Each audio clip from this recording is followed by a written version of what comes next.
Your grandmother died at home in 1952, and nobody called for help. Not because the family was cruel or negligent, but because there was no number to call, no 3 digits that summoned strangers with medical training and flashing lights. When someone was dying in America before 1968, families handled it themselves. The first 911 call in American history was placed on February 16, 1968 in Haleyville, Alabama. Alabama Speaker of the House Rankin Fight dialed the number. U.S. Representative Tom Bevel answered. Before that moment, emergency response in the United States operated through a system so fragmented and inefficient that it regularly cost lives. If your house caught fire, you needed the fire department's 7-digit number. Heart attack? Different number for the ambulance service, assuming your town had one. Break-in? Another number entirely for police, and you'd better hope you had a phone book nearby and enough time to flip through it while the emergency unfolded. Most people don't realize how recent this change is. If you were born before 1968, you entered a world where emergency infrastructure, as we understand it today, simply did not exist. Your parents grew up in that world. Your grandparents spent most of their lives in it. For the vast majority of American history, medical crises happened at home and were resolved at home one way or another. What did that actually look like? Picture a farmhouse in rural Iowa, 1955. A man collapses in the kitchen, clutching his chest. His wife doesn't grab a phone and dial 911. She can't. Instead, she runs to a neighbor's house, hoping someone there knows where the doctor is today. Maybe he's at his office. Maybe he's making house calls 3 towns over. Maybe he's unreachable. The neighbor drives to find him while the wife returns to her husband, doing whatever she remembers from basic first aid, which probably isn't much. An hour passes, 2 hours. By the time the doctor arrives, if he arrives, the outcome is often already determined. Would connect you to emergency services, but that added precious minutes to every crisis. Or you could try to remember the direct number for your local precinct, fire station, or hospital. In a major metropolitan area, that phone book might contain dozens of different emergency numbers depending on your specific neighborhood and the type of emergency. The complexity sometimes proved fatal. On March 13, 1964, a young woman named Kitty Genovese was attacked with a knife outside her apartment building in Queens, New York. She screamed for help. 38 people heard her. The attack lasted over half an hour. Kitty bled to death in her apartment stairwell while neighbors listened from behind closed doors. When investigators asked why no one called police, the answers varied. Some didn't want to get involved. Others weren't sure it was serious, but several admitted they simply didn't know what number to call or thought someone else had already called. The story horrified the nation and became one of the driving forces behind the push for a universal emergency number. Even when people successfully contacted emergency services, what showed up wasn't always equipped to help. Through the 1950s and into the 1960s, nearly half of all ambulances in America were operated by funeral homes. This wasn't a joke or an anomaly, it was standard practice. Funeral directors owned the only vehicles designed to transport someone lying down, hearses, so they naturally expanded into ambulance service. The same car that carried your deceased neighbor on Monday might arrive to save your life on Thursday. The attendants rarely had medical training beyond basic first aid. Their job was transportation, not treatment. A 1966 report by the National Academy of Sciences titled Accidental Death and Disability, the Neglected Disease of Modern Society laid out the crisis in stark terms. Ambulances were inappropriately designed, equipment was inadequate, personnel were undertrained. The report noted that accidental death and injury, particularly from motor vehicle crashes, had reached epidemic levels, and the emergency response system was utterly unprepared to handle it. As late as 1972, the Ambulance Association of America estimated that possibly 25,000 people per year were permanently disabled due to mishandling by poorly trained ambulance personnel. Modern paramedics didn't exist. The concept of mobile advanced life support, trained medical professionals providing sophisticated emergency care en route to the hospital, debuted in New York City and Miami in 1969. Before that, ambulance attendants might apply a bandage or splint a limb, but advanced interventions like IV fluids, cardiac monitoring, or airway management simply weren't available outside a hospital. If you went into cardiac arrest at home, your survival depended almost entirely on whether someone nearby knew CPR and whether you could reach a hospital before brain death occurred. Most people couldn't. This shaped how families experienced death in ways we've completely forgotten. In 1949, national statistics revealed that 49.5% of deaths occurred in institutions. By 1958, that figure had risen to 60.9%. Death was rapidly moving out of homes and into hospitals, but the transition was far from complete. Through the 1950s and well into the 1960s, millions of Americans still died at home, attended by family members who had no choice but to become caregivers, nurses, and witnesses. What happened in those rooms?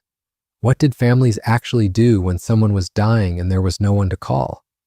The answer reveals something we've lost, not just in medical capability, but in how we understood death itself, in who bore responsibility for it, and in what we expected from each other when the moment came. When someone collapsed in their living room in 1955, the family didn't reach for a phone. They reached for each other. The knowledge of what to do existed in the community, passed down through observation and necessity.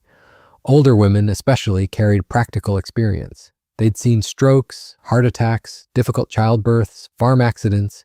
They knew how to position someone who couldn't breathe, how to stop bleeding, how to recognize when someone was slipping away. This wasn't formal training. It was survival knowledge. If the situation seemed manageable, you handled it. If it looked serious, someone would call the doctor's office or try the operator to be connected. But you understood the doctor might be across town delivering a baby or setting a broken leg. He might not arrive for an hour or more. In rural areas, he might not come at all if the roads were bad or if he was already dealing with another emergency. You couldn't outsource the crisis to professionals who would arrive in 7 minutes with equipment and protocols. The emergency was yours. So families learned to be present for the entire process, not just the illness, but the dying itself.